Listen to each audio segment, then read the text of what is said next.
Neat ಪರೀಕ್ಷೆಯಲ್ಲಿ ನಡೆದಿದೆ ಎನ್ನಲಾದ ಅಕ್ರಮ ಮತ್ತು ದೆಹಲಿಯಲ್ಲಿ ಪ್ರತಿಭಟನೆ ನಡೆಸುತ್ತಿದ್ದ ಕಾಂಗ್ರೆಸ್ ವರಿಷ್ಠ ರಾಹುಲ್ ಗಾಂಧಿ ಅವರನ್ನ ಬಂಧಿಸಿದ ಪ್ರಕರಣವನ್ನು ವಿರೋಧಿಸಿ ಕಾಂಗ್ರೆಸ್ ಕಾರ್ಯಕರ್ತರು ಸುಂಟಿಕೊಪ್ಪದಲ್ಲಿ ಪ್ರತಿಭಟನೆ ನಡೆಸಿದರು. ಕೇಂದ್ರ ಸರ್ಕಾರದ ವಿರುದ್ಧ ಘೋಷಣೆಗಳನ್ನು ಕೂಗಿದ ಪ್ರತಿಭಟನಾಕಾರರು ಕನ್ನಡ ವೃತ್ತದಲ್ಲಿ ಮಾನವ ಸರಪಳಿ ರಚಿಸಿ 10 ನಿಮಿಷಗಳ ಕಾಲ ರಸ್ತೆ ತಡೆದು ಪ್ರತಿಭಟಿಸಿದರು.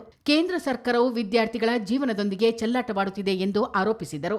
ಕೂಡಲೇ ಪ್ರಧಾನಿ ನರೇಂದ್ರ ಮೋದಿ, ಗೃಹ ಸಚಿವ ಅಮಿತ್ ಶಾ ಹಾಗೂ ಕೇಂದ್ರ ಶಿಕ್ಷಣ ಸಚಿವ ಧರ್ಮೇಂದ್ರ ಪ್ರಧಾನ್ ತಮ್ಮ ಸ್ಥಾನಕ್ಕೆ ರಾಜೀನಾಮೆ ನೀಡಬೇಕೆಂದು ಪ್ರತಿಭಟನಾಕಾರರು ಒತ್ತಾಯಿಸಿದರು.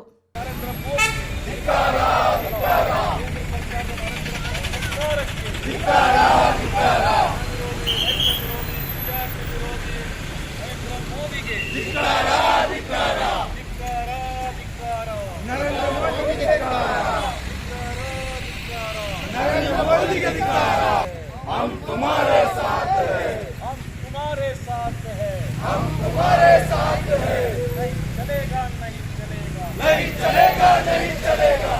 ಕೇಂದ್ರ ಸರ್ಕಾರಕ್ಕೆ ಹೇಳಿ ಧಿಕ್ಕಾರ, ಧಿಕ್ಕಾರ, ಧಿಕ್ಕಾರ. ವಿದ್ಯಾರ್ಥಿಗಳ ಮೇಲೆ ಹಲ್ಲೆ ನಡೆಸಿದ ಕೇಂದ್ರ ಸರ್ಕಾರಕ್ಕೆ ಹೇಳಿ ಧಿಕ್ಕಾರ, ಧಿಕ್ಕಾರ, ಧಿಕ್ಕಾರ. ದುರಾಡಳಿತ ನಡೆಸುತ್ತಿರುವ ಕೇಂದ್ರ ಸರ್ಕಾರಕ್ಕೆ ಹೇಳಿ ಧಿಕ್ಕಾರ, ಧಿಕ್ಕಾರ, ಧಿಕ್ಕಾರ. ಆಡಳಿತ ನಡೆಸುತ್ತಿರುವ ನರೇಂದ್ರ ಮೋದಿಯ ಕೇಂದ್ರ ಸರ್ಕಾರಕ್ಕೆ ಹೇಳಿ ಭಾರತದ ರಾಷ್ಟ್ರದ ಅಧಿಕಾರದ ಚುಕ್ಕಾಣಿ ಹಿಡಿದುಕೊಂಡ ನಂತರ ಎಲ್ಲೆಲ್ಲೂ ಕೂಡ ಸರ್ವಾಧಿಕಾರ ತಾಂಡವವಾಡ್ತಾ ಇದೆ.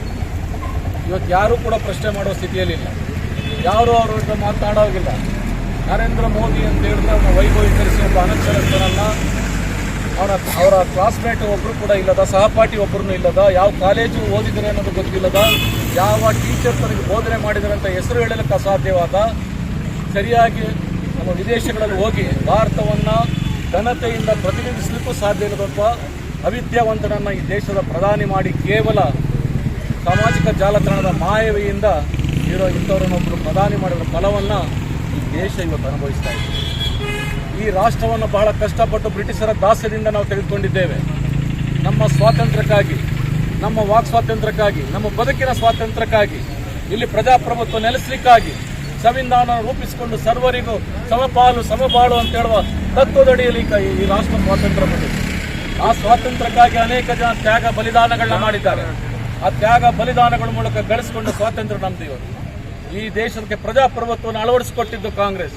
ಈ ದೇಶಕ್ಕೆ ಸುಭದ್ರವಾದ ಸಂವಿಧಾನವನ್ನು ತಂದುಕೊಟ್ಟಿದ್ದು ಕಾಂಗ್ರೆಸ್ ಇವತ್ತು ಈ ದೇಶದ ಪ್ರಜಾಪ್ರಭುತ್ವದ ದ್ಯೋತಕ ಇದೆ. ಸಂವಿಧಾನವನ್ನು ಅಳವಡಿಸಿ ಎಲ್ಲರಿಗೂ ಆರಾಧನಾ ಸ್ವಾತಂತ್ರ್ಯ, ವಾಕ್ ಸ್ವಾತಂತ್ರ್ಯ, ಪ್ರತಿಭಟಿಸುವ ಸ್ವಾತಂತ್ರ್ಯ ಎಲ್ಲವನ್ನು ಕೊಟ್ಟಿದೆ. ಎಲ್ಲರನ್ನು ಪ್ರಶ್ನೆ ಮಾಡುವ ಅಧಿಕಾರವನ್ನು ಕೊಟ್ಟಿದೆ. ಇವತ್ತು ದುರಾಡಳಿತ ನಡೆದಾಗ ಹೋರಾಟ ಮಾಡಲಿಕ್ಕೆ ಹಕ್ಕನ್ನು ಕೊಟ್ಟಿದೆ. ಇವತ್ತು ಅದೆಲ್ಲವನ್ನು ಕೂಡ ನಿಧಾನವಾಗಿ ಕಿತ್ಕೊಳ್ತಾ ಮತ್ತೆ ದಾಸ್ಯದ ಕೂಪಕ್ಕೆ ತಳ್ಳುವ ಪ್ರಯತ್ನ ನಿರಂತರವಾಗಿ ನರೇಂದ್ರ ಮೋದಿ ಸರ್ಕಾರದಿಂದ ನಡೀತಾ ಇದೆ. ಇವತ್ತು ಈಕೆಯಿಂದ ದೊಡ್ಡ ಮಾಫಿಯಾ ಇದೆ, ಅದನ್ನು ಮಾರಾಟ ಮಾಡುವ ಜಾಲ ಇದೆ, ಯಾರು ಕೊಂಡ್ಕೊಳ್ಳುವ ಶಕ್ತಿ ಇದೆ ಅವ್ರು ಕೊಡ್ತಾ ಇದ್ದಾರೆ. ನಮ್ಮ ಪೋಷಕರು ಕೂಲಿ ಮಾಡಿ, ಸಾಲ ಮಾಡಿ ಮಕ್ಕಳನ್ನ ವಿದ್ಯಾವಂತರನ್ನಾಗಿ ಮಾಡಬೇಕು, IAS, IPS, KS ಮಾಡಬೇಕು, ಡಾಕ್ಟರ್ಗಳನ್ನ ಮಾಡಬೇಕು ನನ್ನ ಮಗ ಅಂತೇಳಿ ಕೂಲಿ ಮಾಡಿದ ಮಕ್ಕಳುಗಳು ಇವತ್ತು ಈ ಪರೀಕ್ಷಾ ಪತ್ರಿಕೆ ಲೀಕಿಂದ ಯಾರು ಕೊಂಡ್ಕೊಳ್ಳೋರಿಗೆ ಶಕ್ತಿ ಇದೆ ಅಂಥವ್ರ ಕೈಗೆ ಪತ್ರಿಕೆಗಳು ಹೋಗಿ ಇವತ್ತು ಪಾಸ್ ಮಾಡಲಾಗದಂಥ ಪರಿಸ್ಥಿತಿಗೆ ಸಿಗಲಿಕ್ಕೆ ನಲಗಿ ಹೋಗ್ತಾ ಇದೆ.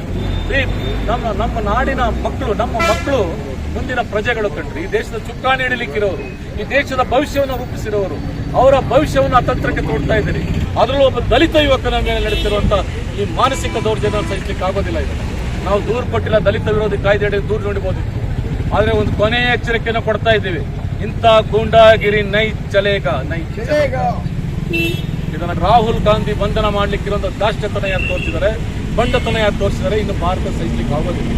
ಯಾವುದೇ ಪಾಪದ ಕೊಡ ಒಂದು ಹಂತದಲ್ಲಿ ತುಂಬಿ ತುಳುಕುತ್ತೆ. ಅದು ಇವತ್ತು ನರೇಂದ್ರ ಮೋದಿಯ ಆ ಕೊಡದಲ್ಲಿ ಪಾಪದ ಕೊಡ ತುಂಬಿ ತುಳುಕ್ತಾ ಇದೆ.